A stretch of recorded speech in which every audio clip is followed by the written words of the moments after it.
Most woodworkers don't use calipers in their shop for a couple reasons. First, the numbers and the lines on the dials are very small and very difficult to read. Second, if they're like the caliper I'm holding here, they read in thousandths of an inch.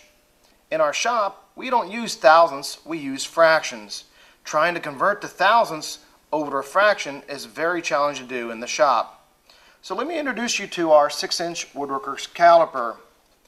What we've done on it is we've incorporated a digital readout with nice large numbers which make it very easy to read.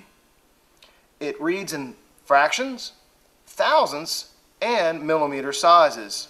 Now, unlike a standard caliper that really only gives you 2 dimensions, our woodworker's caliper actually gives you 4.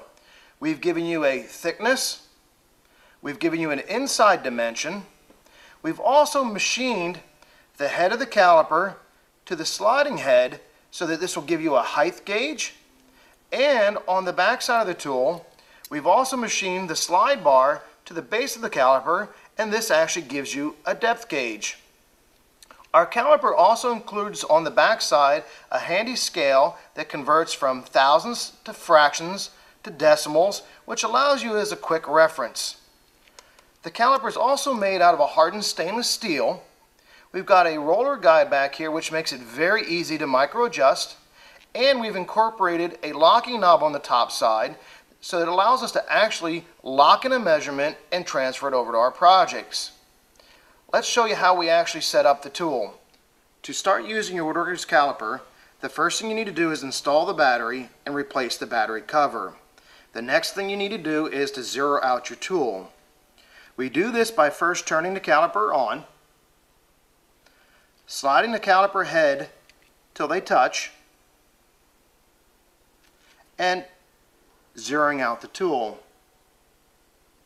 Now, one of the nice features about our caliper is that it also functions as a conversion tool.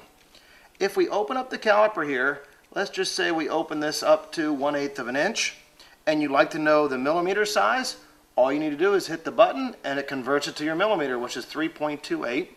If you'd like to know what 1/8 is in thousandths of an inch, hit the button one more time and you can see we're 0.129 in thousandths of an inch. Or if you'd like to go back to your fractions, hit the button again and we're back to 1/8. Now, the caliper also works as a handy device for being able to tell the difference between thicknesses of stock or thicknesses of measurement. A lot of people don't realize this about a fractional caliper. Let me show you how we're going to use this. We've actually got it set up right now at 1/8 of an inch. What we're going to do is we're going to lock it into place temporarily, hit our 0 button to zero out the tool. Now, once we have it re-zeroed, we know that we've zeroed it at the 1/8 inch. We're going to unlock the tool.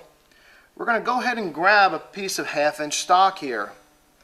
As we open up this tool back and place that in between the jaws and close it back down to read on there, you can see that we're actually off by 3/8 of an inch.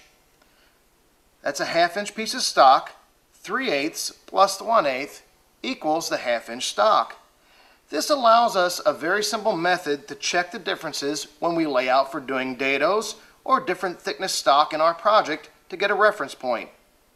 Now let me show you some other ways on how we actually use the tool.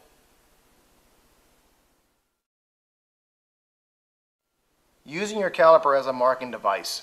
This is a very handy feature in the shop for laying out rabbets, dovetails, or any other measurement that is critical from the edge of your stock. Now, we start by zeroing out our caliper, making sure we're at 0, and let's go ahead and open this up to a set measurement. In this case, we're going to go ahead and hit 3/4 of an inch. Once you have it set as far as the measurement, you want to lock it into place to make sure the measurement doesn't move on you while you transfer it to your project. Now, what we're using on our tool here, let's flip it over and take a look. We're actually going to be using the edge of the slide arm to ride up against the edge of our stock, and we're going to mark it by using our pencil up against the head of our caliper. We simply take our caliper, set it on top of our stock, slide it over until it touches the inside edge of the slide arm, place our pencil at the top side, and go ahead and transfer that mark. And that is a perfect 3/4 inch mark.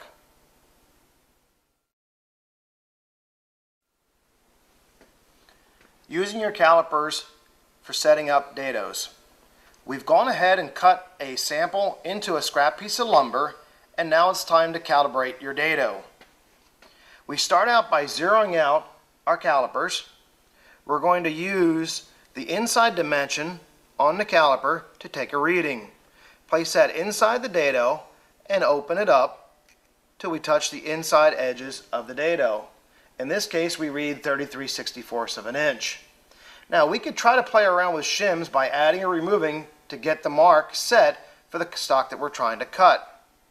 Or, in this case, I'm actually going to use the calipers to give me an exact measurement of what I need to adjust my dado.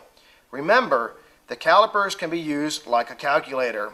The way we do that is, once we have our inside reading, we go ahead and zero out the tool.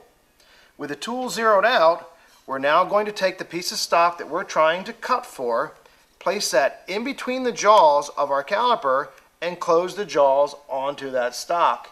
In this case, you can see it reads minus 1/64 of an inch.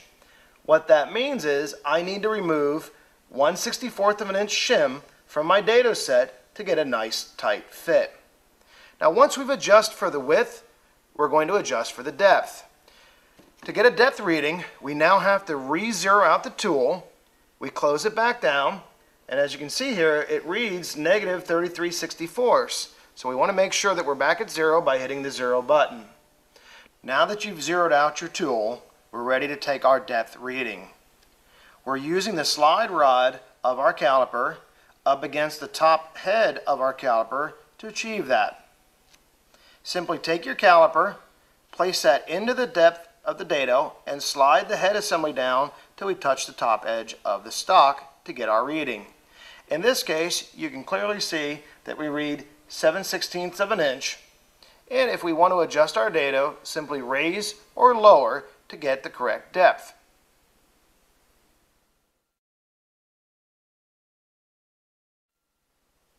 Using your calipers as a depth gauge, we've already zeroed out our tool, and to get a measurement off our caliper, we're going to use the back side of the caliper again, very similar to how we used it for laying out a measurement. We're going to use the top edge of the caliper and the top slide arm. Now, to get this reading, it's very simple. We can use this on a table saw for saw blades, or router bits, or dado heights. Raise your caliper head up, turn it upright on edge, and place it down on the top that you're trying to get a reading.